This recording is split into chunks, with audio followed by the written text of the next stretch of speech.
Hey, I'm Seth with Land House. Would you believe me if I told you that we were in my dusty workshop? Let me show you. I have set up the Neewer wall-mounted screen that allows you to set up a screen in your shop or your studio and then roll it up out of the way when not in use. So let me jump into how I install this and show you the features of this product. Inside the box you have these two metal mounting brackets. They seem like they are really strong and well made. 3 plastic chains, a blue, red, and orange. You've got these 6 pieces here. They've got a metal screw inside, but these are made to expand and hold themselves into a 2-inch PVC pipe. 3 of them look like this right here, and 3 of them look like this right here. Also have these 3 chain weights. Have these mounting hardware, which are just some metal bolts for concrete, and then instructions. What doesn't come in the box is PVC pipe. So I have 3 10-foot sections of 2-inch PVC.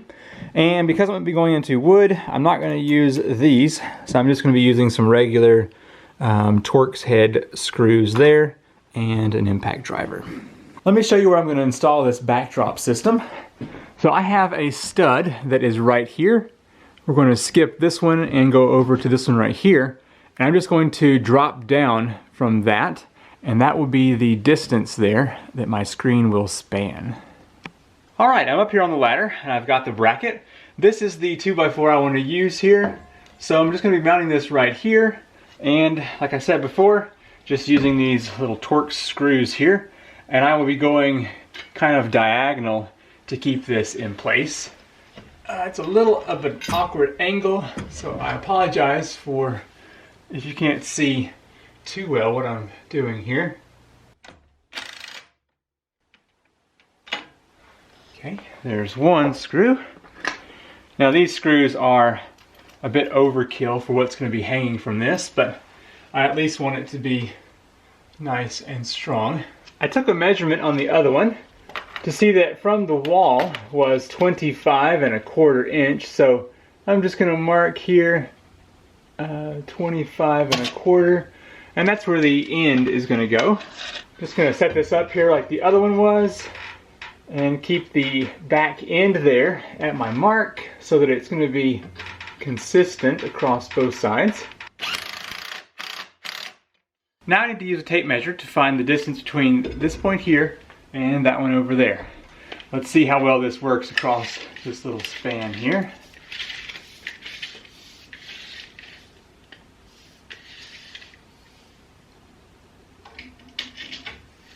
Cool. Alright. Right at 8 foot. Instead of 96 inches, I'm going to come back 2 inches to 94 because I want to have just enough room to get my hardware installed on the side.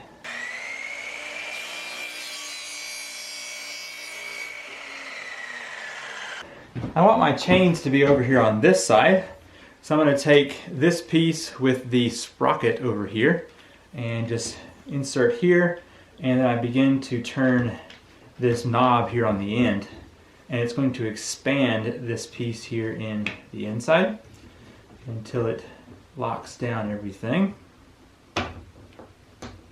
Nothing too tight, just enough to get it in there. This piece right here, you can see swivels, and that's going to allow the chain to pull this as it's connected down to that bracket up top. Okay, let's go to the other end and get the other side installed. This other piece does not have that white swivel on it, but does have this piece here that swivels nice and freely. So we'll go ahead and stick this in here, and I'm probably going to go ahead and push it pretty close to the end, and I'm going to have to adjust it a little bit once we get up there. So I'm going to get this just a little bit tight. Okay, just going to walk this up here and see how well I can get this installed.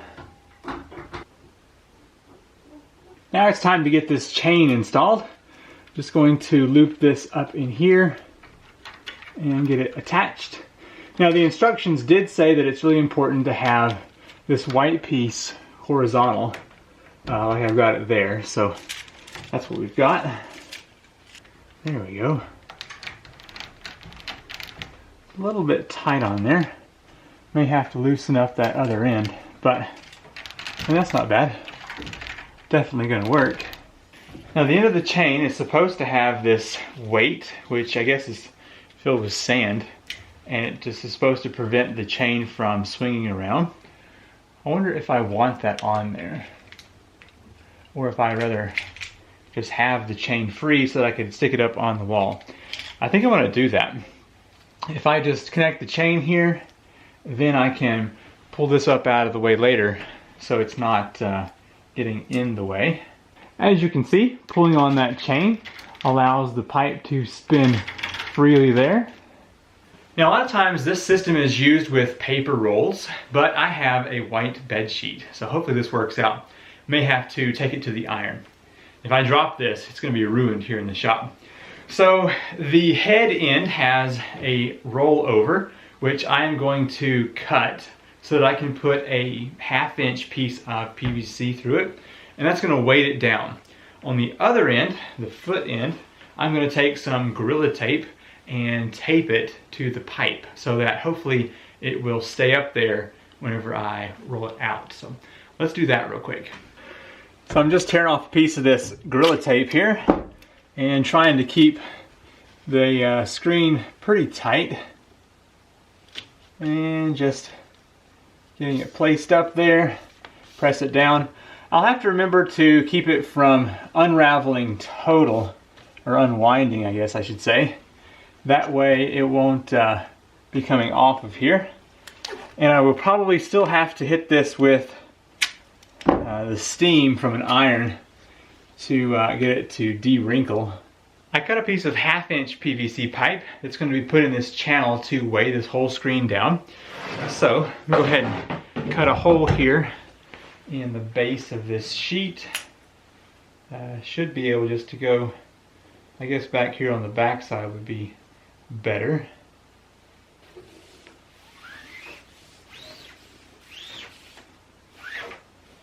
This little piece right here has an adjustment on it that allows you to tighten this piece down a little bit, and that will increase the tension. Now you can go too much like I just did there, or you can back it off a little bit and let it spin a little bit more freely. So that's what I need to go up here right now and do to get this from being too loose. Let's take a look at the finished product here. I've got the screen currently rolled up to the top, but if we want to roll it down, we just take this chain here and begin rolling it down. Super quick to bring it all the way down to the bottom if you want it. I've got a couple rolls up at top that I can leave, and the camera should be able to cut out anything that is down here below. So if I was standing up here, it would be nice and clean back here. So I definitely will be taking the iron and hitting some of these creases here. I think just hitting it with the steam will let it come right out, but I like this a lot. Now, something I was just noticing for my next one, so I've got 2 more spaces. My light might be in the way by just a hair. I'll have to go up there and measure, but so my thoughts are, I like this white screen. It is super crisp and clean, or at least will be when these creases are out. But I also want to have a black screen and probably a green screen here. Now I've got a green screen in that box up there, or that one. I can't remember which one it is. But then I need to get a nice dark black sheet that I can put up here. Just kind of gives a new look that I don't usually have here on the channel. One of the main reasons I was getting this is so that I could, at the end of some videos, I could have the camera set up, I don't know, about here, and I'll be back a little bit, and I can talk to you about the video, and maybe put up, you know, something back here and just talk about it. Anyway, also, if I'm doing an outro, it might be fun to be like, subscribe, and have the red subscribe button here that is contrasted on white. Anyway, so back to this. I think what I'm gonna do is take a little hook here and maybe like just click it up in there. You know, I bet we could get, here, okay, let's do this. Roll this up here. Seems to be doing pretty good.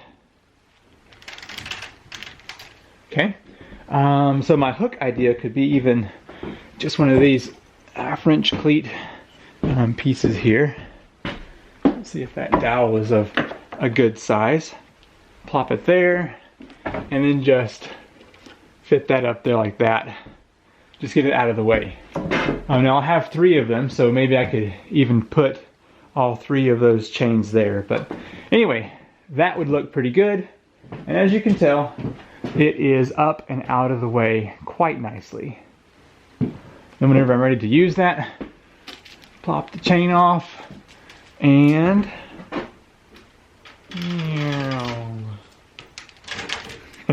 it's actually kind of fun. If my kids get a hold of this, it's going to be game over for this thing. Well, I hope you have enjoyed this little install. Let me drop our screen down here again.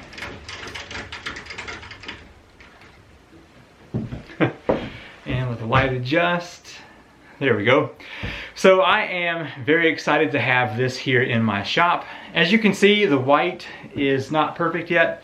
Need to iron this out and bring in a couple more lights. Probably even light one directly down here up underneath the screen. But it is pretty clear, to be honest, even without those wrinkles. I'm seeing some right here.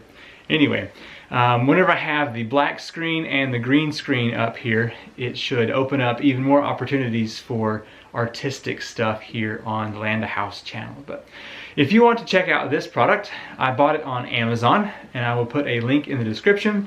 It is an affiliate link, so when you buy from that link, I get a pretty small cut, but it does help the channel out. Thank you so much for watching, and I will see you in the next video. Bye. Oh wait, also, be sure to subscribe here, and if you want to watch more content, then you can check out this video. All right, I'll see you next time. Bye.